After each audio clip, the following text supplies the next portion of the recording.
जय श्री कृष्ण। आप सभी को Shrimad Bhagavad Gita the mind Guru series प्रश्न 77 में मैं प्रीति चिंडक आप सभी का स्वागत करती हूँ। आपके प्यार और आपके पूछे गए प्रश्न की वजह से Shrimad Bhagavad Gita the mind Guru series की यात्रा अविरत चल रही है। आगे भी हम आपके प्यार और आपके प्रश्न हमारे दिए गए इस यूट्यूब चैनल पर और हमारे दिए गए इस नंबर पर चाहते हैं तो आप भेजते रहिए और हमारे चैनल को लाइक और सब्सक्राइब जरूर कीजिए। आज का प्रश्न हमसे पूछा है लोनी से अलकनंदा जी ने। देखते हैं अलकनंदा जी क्या पूछना चाहती है। अलकनंदा जी पूछती है, जब मृत्यु के बाद आत्मा का पुराने शरीर और उससे जुड़े रिश्तों से संबंध समाप्त हो जाता है तो पुराने शरीर के परिजनों ने उनके निमित्त किया दान, श्राद्ध, प्रार्थनाएं उस आत्मा के नए शरीर तक कैसे पहुंचता है? गीता जी का मार्गदर्शन चाहते हैं। प्रश्न बड़ा ही सुंदर है और हर संसारी जो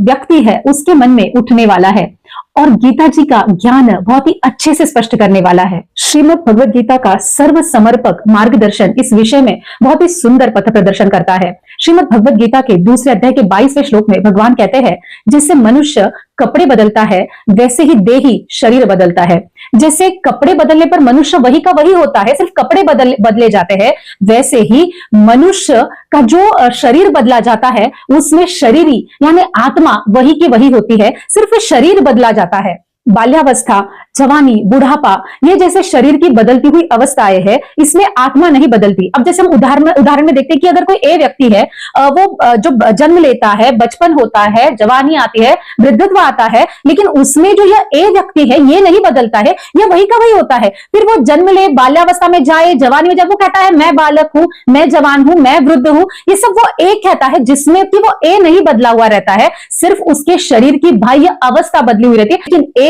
जो व्यक्ति है वह नहीं बदलता है। वैसे ही शरीर बदलता है लेकिन शरीरी यानी आत्मा वह कभी नहीं बदलती है। जैसे अभी हमने इस उदाहरण में देखा कि अवस्थाएं जो भी हो उसमें जो स्थित व्यक्ति है, उसमें जो स्थित आत्मा है वो ना वृद्ध होती है, ना जन्म लेती है, ना ही मरती है। वैसे ही शरीर कोई भी हो, शरीरी यानी आत्मा कभी नहीं बदलती है। गीता जी के 15वें अध्याय के 7वें श्लोक में भगवान कहते हैं, इस संसार में जीव बना हुआ जो आत्मा है वह मेरा ही सनातन अंश है, लेकिन प्रकृति से संबंध मानकर वह अपनी असली पहचान भूल चुका है। जैसे उदाहरण में हम समझते हैं कोई शेर का बच्चा है, वह भेड़ बकरियों के साथ मिल जाता है, उन्हीं के साथ बड़ा होने लगता है तो वह यह भूल जाता है कि वह शेर का बच्चा है। वैसे ही मनुष्य भी इस प्रकृति में रहकर, इस सृष्टि में से अपना संबंध जोड़कर वह यह मानने लगता है कि प्रकृति मेरी है, मैं प्रकृति का हूं, वही इस शरीर से तादात्म्य करने लगता है और वो भी इस चीज को भूल जाता है कि वह साक्षात परमात्मा का अंश है। आगे 15वें अध्याय के 8वें श्लोक में भगवान कहते हैं, जैसे वायु गंध के स्थान से गंध को ग्रहण कर लेती है और अपने साथ ले जाती है, वैसे ही शरीरादि का स्वामी बना हुआ जो जीवात्मा है वह भी इस शरीर को छोड़ता है। वहां से मन सहित जो इंद्रियों को ग्रहण करके फिर जिस शरीर को प्राप्त होता है वह उसमें चला जाता है। अब जैसे हम देखते हैं कि हवा जो जहां से बहती है वहां के स्थान के गंध को अपने साथ आगे लेकर चलती है, वैसे ही यह मनुष्य जब शरीर तो छोड़ देता है लेकिन उस शरीर की जो मन है, इंद्रिया है, स्वभाव है आदि जो है वह सूक्ष्म और कारण शरीरों को अपना मानने के कारण जीवात्मा उनको अपने साथ दूसरी योनि में ले जाता है। अब वायु के हाथ में गंध को ले जाना या नहीं, मतलब वायु के हाथ में तो यह चीज है नहीं कि गंध ले या छोड़ दे, क्योंकि वह जड़ है, लेकिन मनुष्य के हाथ में यह जरूर है कि वह जो शरीर छोड़ रहा है उसके सारे गुण उस शरीर के साथ छोड़ सकता है। यह जो सामर्थ्य है यह मनुष्य में है। मतलब आगे जिस आत्मा का प्रवास वो करने लगता है उसमें इन सब चीजों को वो नहीं ले जाना चाहिए, और अगर वो चाहे तो वो छोड़ भी सकता है, लेकिन वह ऐसा करता नहीं है। अगर वो अपने विवेक और सामर्थ्य को समझे, माने, तो वो अपने जो ये सारे गुण है, ये विषय है, वो सारे उस शरीर के साथ मिटा भी सकता है और वह परमात्मा जो उसका मूल रूप है उससे पूर्णतः जुड़ सकता है। भगवान कहते हैं जीव को दो शक्तियां प्राप्त है, प्राण शक्ति और इच्छा शक्ति। अब श्वासोश्वास क्षीण होते होते प्राण शक्ति तो खत्म हो जाती है जिससे हम मृत्यु कहते हैं, लेकिन जो इच्छा शक्ति है वो मतलब कुछ पाने की, कुछ बनने की अपेक्षा। अब अगर प्राण शक्ति खत्म होने के पहले अगर इच्छा शक्ति खत्म हो जाती है तो दूसरा जन्म लेना नहीं पड़ता, वहीं पर हमें मोक्ष प्राप्त हो जाता है। लेकिन अगर प्राण शक्ति खत्म हो गई है लेकिन इच्छा शक्ति यानी कुछ पाना है, कुछ अधूरी इच्छाएं अगर रह जाती है तो उनके लिए फिर से जन्म लेना पड़ता है, दूसरा जन्म उन्हें वापस मिलता है। इसका अर्थ इच्छा शक्ति तो पुराने शरीर की ही होती है, उसे नई प्राण शक्ति मिल जाती है, उसी को पुनर्जन्म कहा जाता है। तात्पर्य यह है कि जीव का शरीर से तादात्म्य, जो मानी हुई आसक्ति है, जो अपनापन है, वही पुनर्जन्म का मुख्य कारण है। अब बहुत बार हम देखते हैं कि हम जो बचपन से लेकर बुढ़ापे तक, मतलब मरनासन्न होने तक हमारी इच्छाएं खत्म ही नहीं होती है, एक के बाद इच्छाएं चलती ही जाती है। इसलिए भगवान कहते हैं कि प्राण शक्ति खत्म हो जाती है लेकिन इच्छा शक्ति खत्म नहीं होती। मतलब ये चाहिए वो चाहिए, रुकते ही नहीं है हम लोग, और वह हमें पता भी नहीं चलता है कि कब मृत्यु हमारे सामने आ गई और हमने जो इच्छाएं की थी वह अधूरी रह गई और हमारे प्राण निकल गए। मतलब इस शरीर को छोड़ना पड़ा लेकिन इच्छाएं बचकर रह गई, इसलिए पुनर्जन्म में वो वापस इच्छाएं पूर्ण करने के लिए नया शरीर लेना पड़ता है, नए कर्म करने पड़ते हैं। यह सारी चीजें होती है क्योंकि इस शरीर से हमने बहुत सारी अपेक्षाएं कर ली, बहुत सारा तादात्म्य कर लिया है, इसलिए इच्छा शक्ति वक्त रहते खत्म नहीं होती। और इसमें सबसे जो सूक्ष्म बात है, जो रहस्य की बात है कि हम हमारा जो मुख्य उद्देश्य है प्रभु प्राप्ति का, वह भूल गए हैं। अगर हमें वो वक्त पर याद आ जाए और उसी का चिंतन हम करने लगे तो हमें यह सारी चीजें, हमें कहां रुकना है, कब एग्जिट लेनी है, कब आगे बढ़ना है, ये सारी चीजें अपने आप समझ में आने लगेगी और तब प्राण शक्ति के पहले इच्छा शक्ति खत्म हो जाएगी। आगे भगवान 8वें अध्याय के 6ठे श्लोक में कहते हैं, मनुष्य अंत काल में जिस भाव से शरीर छोड़ता है वह उस भाव से भावित उसको प्राप्त होता है, अर्थात उस योनि में जाता है। जैसे संपूर्ण जीवन हम जिस भाव से प्रभावित होते हैं, जिसका ही चिंतन हम सदा सर्वदा करते रहते हैं, हम उसी योनि को प्राप्त होते हैं। अब उदाहरण में अगर हम देखें तो कुछ लोग अपने घर में पालतू जानवर पाल लेते हैं और उनसे इतनी एकात्मता कर लेते हैं कि उन्हें हर हमेशा उसी का चिंतन होता है, उसने क्या खाया होगा, आज उसने क्यों कम खाया है, आज उसे क्या हो रहा है, वो बोल नहीं पा रहा है, वो आदि इत्यादि चीजों का ही विचार उनके मन में आता रहता है। और जब भी वो पर होते हैं बस उसे अपने इर्द गिर्द ही चाहते हैं, उसके साथ खेलते हैं, अपना सारा समय उसी के साथ व्यतीत करने लगते हैं। अब जीव दया, पशु दया, यह सब ठीक है, यह करनी भी चाहिए, लेकिन उसमें आसक्त होना और अपने मुख्य उद्देश्य को भूल जाना यह गलत है। अब बहुत बार इन सब जीवों के साथ जब हम तादात्म्य कर लेते हैं तो हमें जाहिर सी बात है अंत में हमें उसी विषय का चिंतन होता है, क्योंकि जीवन भर जो हमने किया है, जीवन भर जो हमारे साथ चल रहा है, जीवन भर हमारा जो जीवन क्रम बना है, वही अंत में हमें याद आता है और वही हमारे आगे का जन्म या मुक्ति दोनों का कारण बनता है। चिंतन और उद्देश्य प्राप्ति का अगर हमें ध्यान आ गया, चिंतन भी हमारा सही होने लगा तो मुक्ति हो सकती है। लेकिन अगर हमने आजीवन अलग चीजों का चिंतन किया है तो जीवन के अंत में, मृत्यु के समय में भी हमें वही याद आएगा और हम संभवतः उसी योनि को प्राप्त हो जाएंगे।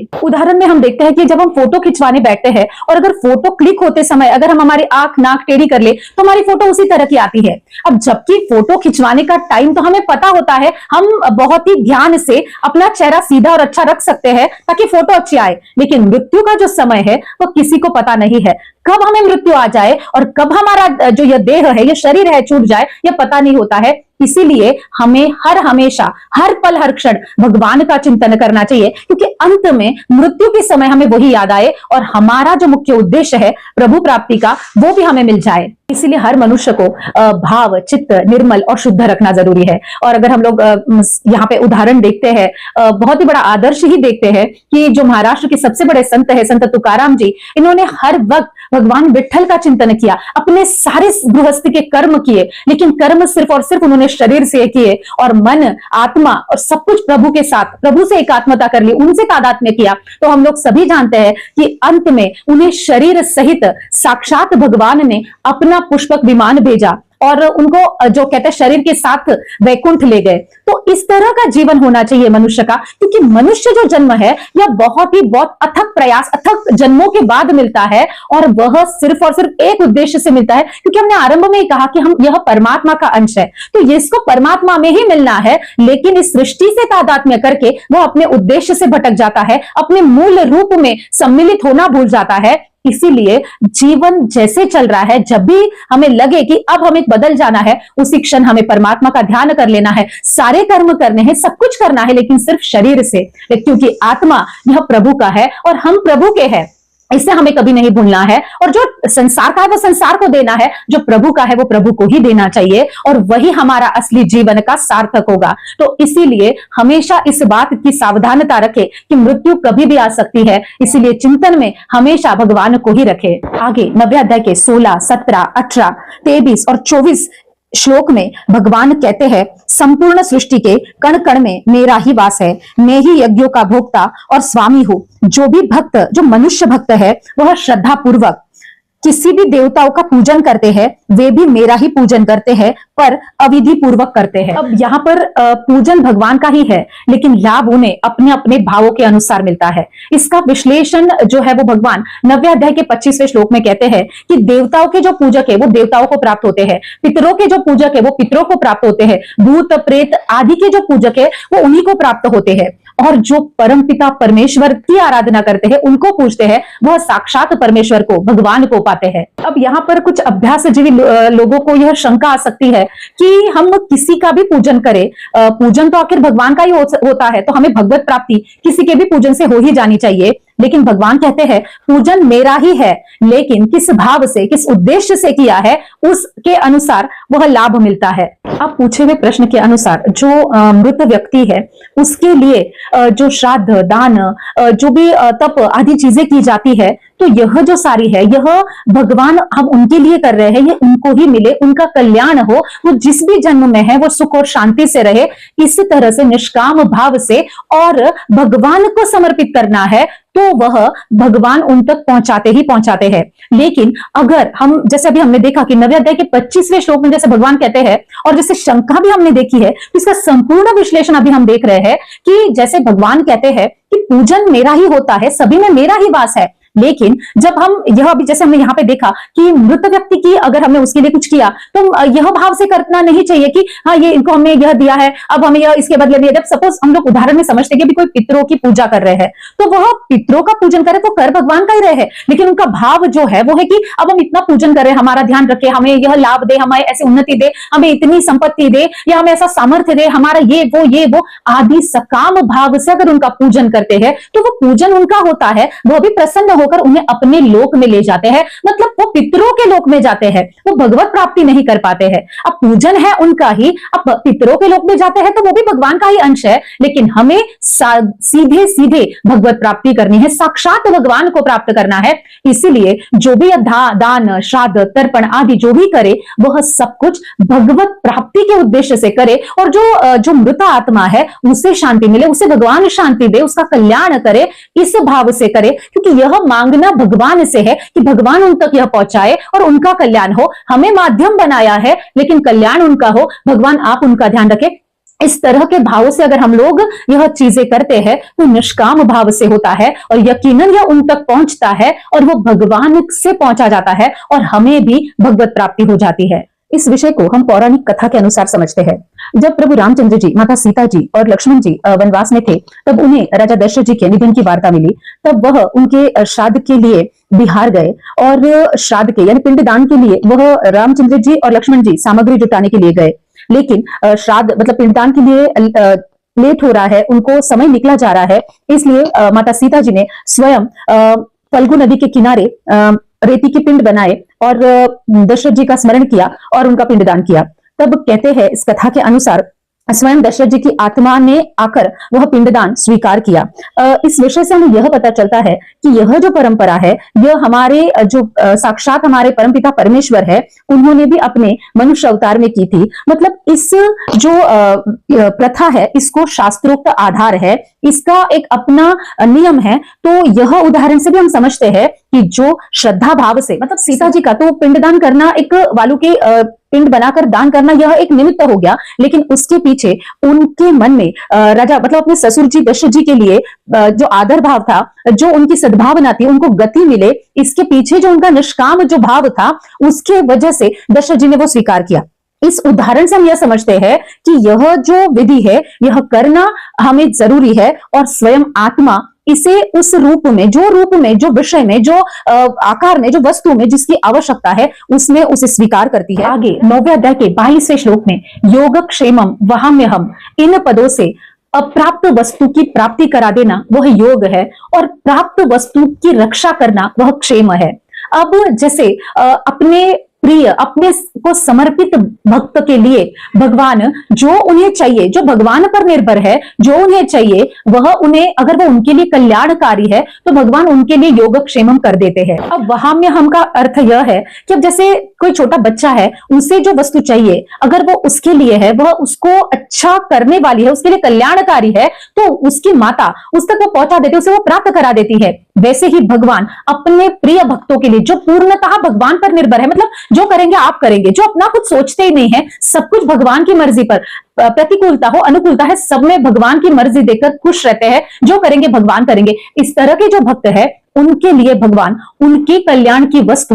उन तक पहुंचा ही देते हैं। मतलब जिन जिन चीजों की उन्हें आवश्यकता है, अब जैसे हम हमेशा सुनते हैं अपने विवेचन में कि हमसे ज्यादा हमारे प्रभु को पता है कि हमारे लिए अच्छा क्या है और हमारे जीवन का कल्याण क्या करने वाला है, तो वो हम तक भगवान पहुंचा ही देते हैं। तो इसी अर्थ से यह जो पद है वो आया है कि जो जिसको जरूरत है उनके भक्तों तक भगवान स्वयं वो वस्तु उपस्थित कर देते, उन तक वो पहुंचा देते हैं। अब पूछे हुए प्रश्न में भी जो अपने जो प्रियजन है, जो मतलब जो मृत हो चुके हैं, उनका जो शरीर है उसके लिए जो भी दान पुण्य जो कर रहे हो वो आप भगवान समर्पित करें और इस भाव से करें कि भगवान उन तक पहुंचाएंगे। तो जैसे हमने अभी इस श्लोक में देखा कि भगवान उनको जो जो आवश्यकता है, जो चीजें आपने दी है, वो उन तक जिस रूप में जिस आवश्यकता के अनुसार चाहिए वह उन तक पहुंचा ही देते हैं। तो यह जो सारा श्राद्ध है, दान है, यह पूर्णतः अभ्यास पूर्ण जो रीत से परंपरा से चला आया है। तो हम अपनी आधुनिकता के नाम के नीचे इन सब से